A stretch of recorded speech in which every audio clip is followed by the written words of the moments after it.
then we know that our kids have to have courses, and Yeah. they will have to have some courses in language arts. They will have to Mm-hmm. have courses in math, in social studies, in science, in Right. phys ed, Mm-hmm. in fine arts. They need electives, but we Right. get to tailor those according Hmm. to what their needs are. And we really want Exactly. to do that. So one of Yeah. the things I generally ask moms to do is to sit down with their teens and Mm-hmm. say, what are the things that you love? Yeah. And say, how can we pull that into education? Because if you've got something a kid loves already, you can leverage that for a lot of creative things. You really can. And, you know, if you think creatively, you know, a Hmm. lot of things that they're doing in their free time Hmm. are can be kind of covered in subjects, can't they? Yeah, yeah. Mhm. And then we ask the moms and the teens to talk about what their skills are, what their strengths are, because even a teen, and teens generally don't believe in themselves very much. You know, they're at that age, they really have a lot of self-doubt. But Mhm. but if you nudge them a little bit and remind them what you've seen, you can Exactly. identify, and they can identify things that are strengths, that like God put these gifts in them. And then Mhm. that also gives a leverage on how to shape classes and your Right. courses that you choose. Mhm. Definitely. And you know, it's a time of trying to figure out what, you know, I for my son, we tried some things Hmm. and about 3 weeks in realized this was not the way we were Yeah. supposed to go.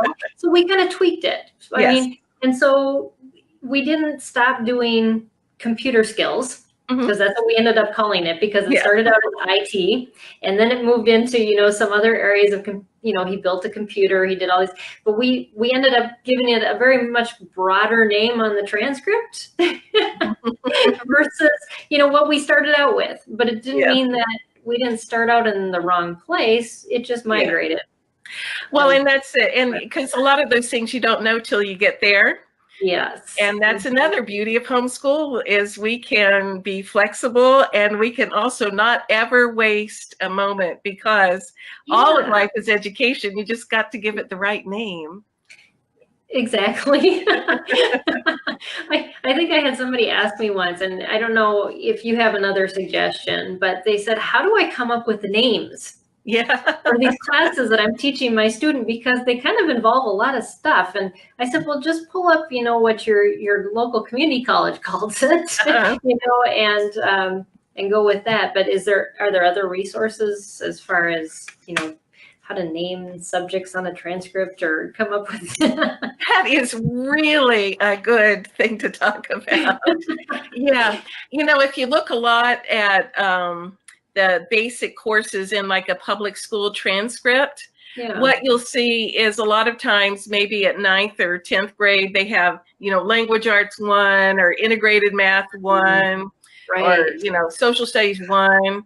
But a lot Mm-hmm. of times by junior or senior year, it's like, you know, British literature, or independent computer skills, or IT, or you know, marine biology. So you can, Exactly. that you can specialize, and Mhm. it still falls under the right heading. You know, so British lit is a language arts credit. Marine biology is a science credit. Um, Exactly. so Yeah. we would sit down with our kids when we were advising the different families and say, what, you know, what was most of the time spent on this. So, Right. Yeah, and we've had, that's a good way of looking at it. yeah. So we've had kids do their American history credit in like Civil War studies or World War II studies. So a Mhm. lot of times boys are really wanting to explore those kind of Exactly. things. See if they Um, can build something from that time period or yeah, yes, you make a know. costume. Yes. Yeah.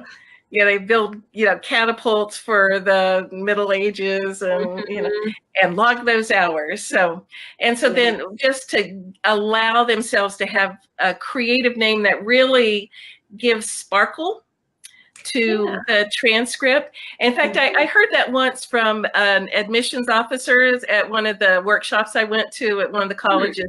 And she says, really, for kids who are college bound, it's really gives kids a little bit of an edge if they have a sparkle title. Because if they've got, you know, 1,000 transcripts that all say American history, and then they have one of, you know, American military studies or something, then that one stands out as like, this is a kid who can take a topic of interest and invest in it and explore it. That's so true. And it's becoming such a divider, you know, that kids that don't just take tests, but they really delve into subjects. Right. Kids on the autism spectrum, they do that naturally. So use those that your kids have, definitely.